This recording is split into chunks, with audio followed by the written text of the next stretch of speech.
আল্লাহ পারবে। ডান দিকে একজন হাফিজ সাহেব বলেন কোন জায়গা থেকে কলিম সিদ্দিকী পড়বে, যে কোনো একজন হাফিজ সাহেব বলেন। যে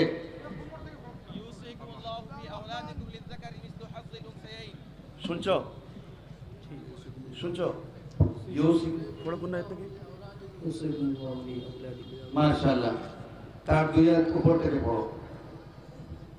সহজ না কঠিন? হাফিজ সাহেবরা যারা আছেন তার দুই হাত উপর থেকে সহজ না কঠিন? খুবই কঠিন।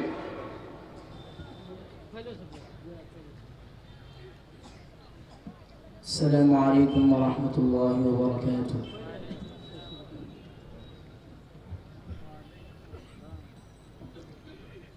أعوذ بالله من الشيطان الرجيم. بسم الله الرحمن الرحيم.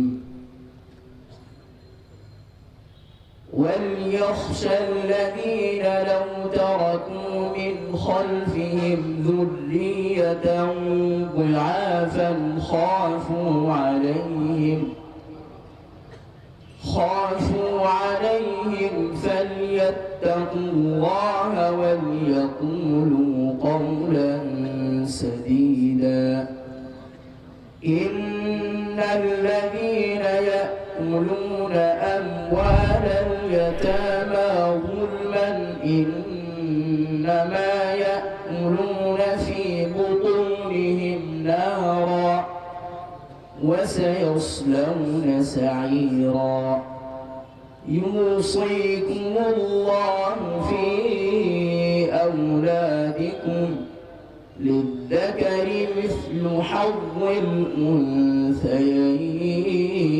الأنثيين. فإن كن نساء فوق اثنتين فلهن ثلثا ما ترك، وإن كانت واحدة فلها النصف ولأبويه لكل واحد منهما السدس مما ترك إن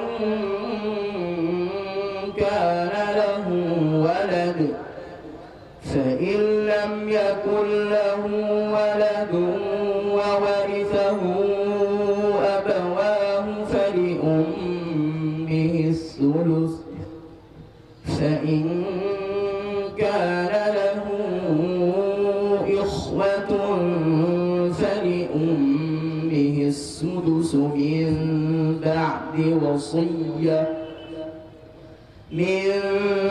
بعد وصية يوصي بها أو دين.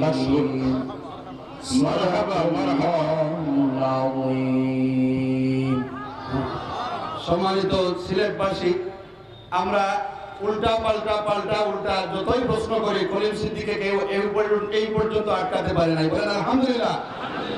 আমাদের কাছে সময় কম, বিশ্বসেরা হাফেজ দুইজন এবং দেশ সেরা ভারত থেকে আগত, লখনৌ ভারত থেকে আগত আমাদের সামনে কারি সাহেব, এবং আমাদের সময় অত্যন্ত কম, যার কারণে আমরা ইনশাআল্লাহ পরবর্তী এক সময় আপনাদের সামনে কলিম সিদ্দিকীকে হাজির করব।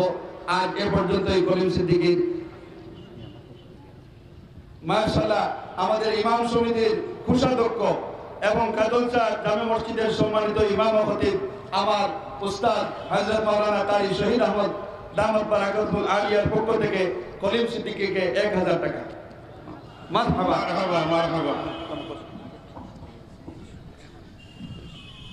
সম্মানিত উপস্থিতি, এই পর্যায়ে